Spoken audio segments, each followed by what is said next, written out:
Students 8th class. आज मैं आपको क्रिया पढ़ाने जा रही हूँ। ठीक है, क्रिया का मतलब होता है करना या होना। इसका अर्थ क्या होगा?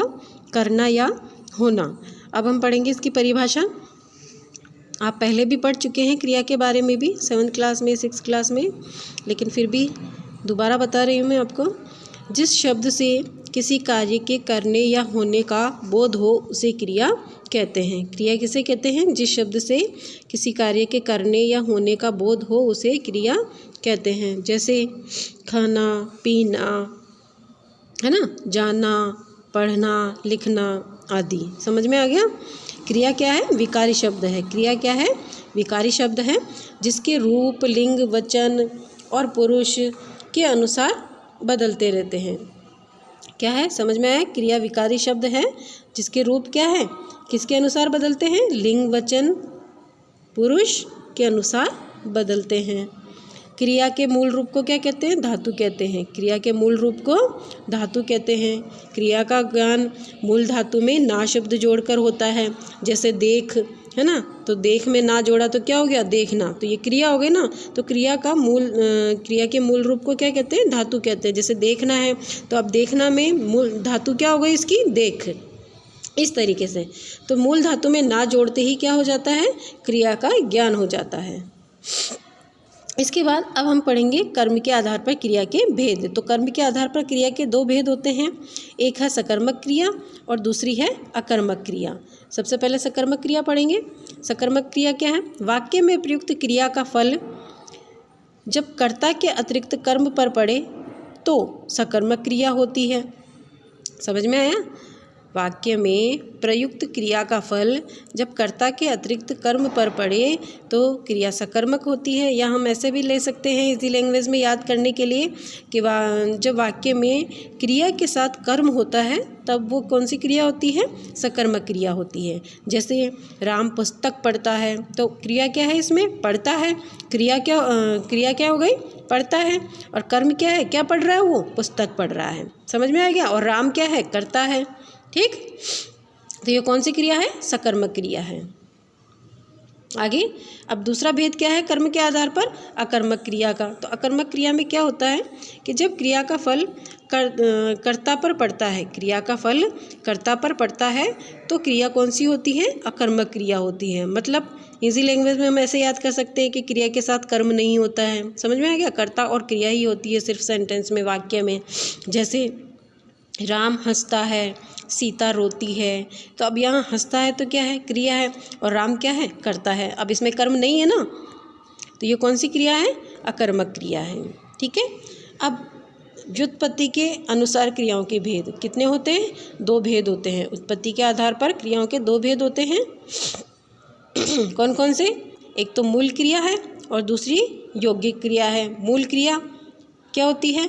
मूल क्रिया वह होती है जो किसी दूसरे शब्द से न बनी हो। जैसे खाना, करना, चलना, बैठना। समझ में आ गया? क्या है मूल क्रिया? जो किसी दूसरे शब्द से न बनी हो वो मूल क्रिया कहलाती है। फिर है यौगिक क्रिया। यौगिक क्रिया क्या होती है?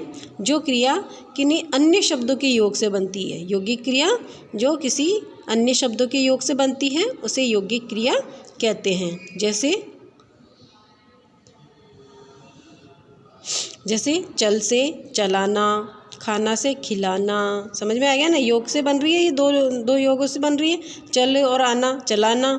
खान प्लस खाना, खिलाना। समझ में आ गया? रंग से रंगना, पढ़ से पढ़ना। इस तरह से। फिर है यौगिक क्रियाओं के भी निम्नलिखित भेद है। अब यौगिक क्रियाओं के भी निम्नलिखित भेद कौन कौन से हैं? एक तो है संयुक्त क्रिया, दूसरी नाम धातु क्रिया, और इसके अलावा और कौन कौन सी क्रिया है? इसके अलावा है प्रेरणार्थक क्रिया, है ना, और पूर्वकालिक क्रिया। ठीक है, ये क्रियाएं हैं। तो सबसे पहले हम पढ़ेंगे यौगिक क्रियाओं के भेद में संयुक्त क्रिया। संयुक्त क्रिया किसे कहते हैं? जब दो या दो से अधिक क्रियाएं मिलकर किसी पूर्ण क्रिया को बनाती है तो उसे संयुक्त क्रिया कहते हैं। समझ में आया?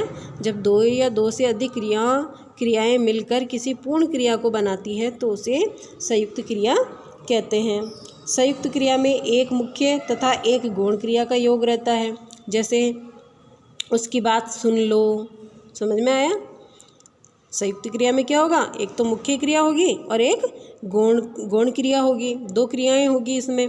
एक तो जैसे उसकी बात सुन लो, एक एग्जाम्पल ये है। दूसरा एग्जाम्पल क्या है, अपना काम करते रहो। समझ में आया।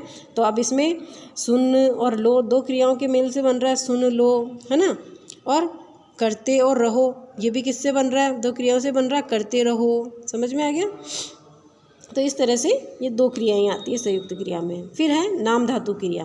नाम धातु क्रिया क्या होती है, जो क्रियाएं संज्ञा, सर्वनाम या विशेषण शब्दों से बनती है। नाम धातु क्रिया किससे बनती है, संज्ञा, सर्वनाम या विशेषण शब्दों से बनती है, वे नाम धातु क्रियाएं कहलाती है। जैसे गर्म से गरमाना, शर्म से शर्माना, लाज से लजाना, लाठी से लठियाना, है ना, इस तरीके से। तो ये नाम धातु के कुछ एग्जाम्पल है, उदाहरण है, वो आप लोगों को देखने हैं। ठीक है, ध्यान में रखना। गर्म से गरमाना, लाज से लजाना, अंगड़ाई से अंगड़ाना, नरम से नरमाना, हाथ से हथियाना, है ना। ये एग्जाम्पल है कुछ जो आपको देखने हैं। ठीक है, अब आगे हम देखते हैं कौन सी है। यौगिक क्रिया का तीसरा भेद क्या है, क्या बताया था मैंने आपको, प्रेरणार्थक क्रिया। प्रेरणार्थक क्रिया क्या होती है, जब कर्ता स्वयं कार्य न करके। प्रेरणार्थक क्रिया में क्या होगा, जब कर्ता मतलब करने वाला, जब कर्ता स्वयं कार्य न करके किसी दूसरे से करवाए, तब वह क्रिया कौन सी क्रिया होगी, प्रेरणार्थक क्रिया होगी। मतलब जब कर्ता खुद काम नहीं कर रहा है, किसी और से करवा रहा है, तो वो कौन सी क्रिया होगी, प्रेरणार्थक क्रिया होगी। जैसे लिखवाना, पढ़वाना, बुलवाना, दिलवाना, सिलवाना। समझ में आया ना। जैसे एग्जाम्पल आप ले सकते हो, केशव ने मोहन से पत्र लिखवाया।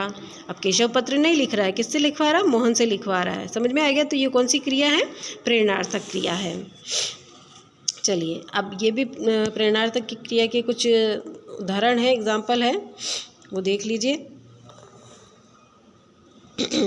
इसके बाद हम पढ़ेंगे पूर्वकालिक क्रिया। पूर्वकालिक क्रिया किसे कहते हैं, जब वाक्य में एक क्रिया समाप्त हो जाने के बाद दूसरी क्रिया प्रारंभ होती है। वाक्य में जब एक क्रिया समाप्त हो जाने के बाद दूसरी क्रिया प्रारंभ होती है, तब पहले समाप्त होने वाली क्रिया पूर्वकालिक क्रिया कहलाती है।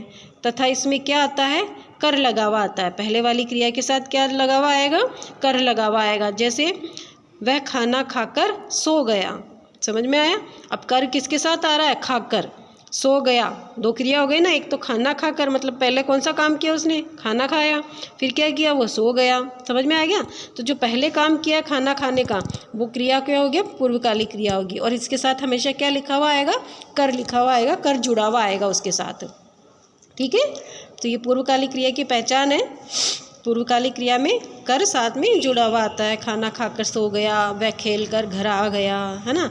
तब इसमें खाकर और खेल कर क्या है, पूर्वकालिक क्रिया है। अब है क्रिया के विकारक तत्व। क्रिया के विकारक तत्व, क्रियाओं को जब वाक्य में प्रयुक्त किया जाता है तो लिंग, वचन, पुरुष, वाच्य, प्रकार और प्रयोग के कारण उनमें अंतर आ जाता है ना। जैसे लिंग के आधार पर मैं पढ़ता हूँ, सीता पढ़ती है, लिंग के आधार पर अंतर आता है ना क्रिया में।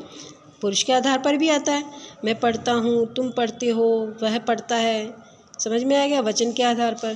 तो ये क्या है, क्रिया के विकारक तत्व है। ठीक है, ये आपका चैप्टर कंप्लीट हो गया। अब इसके जो ये एक्टिविटीज़ है, क्वेश्चन आंसर वगैरह है, ये आप लोगों को करने हैं। ओके, ये जो क्वेश्चन आंसर एक्टिविटीज़ है, ये सब आपको नोटबुक में करने हैं।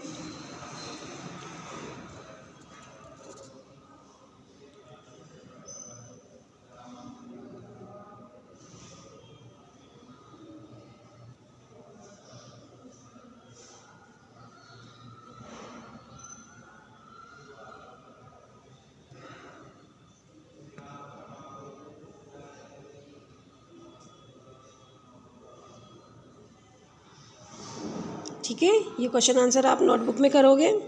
आज के लिए बस इतना ही। Okay, bye bye, thank you.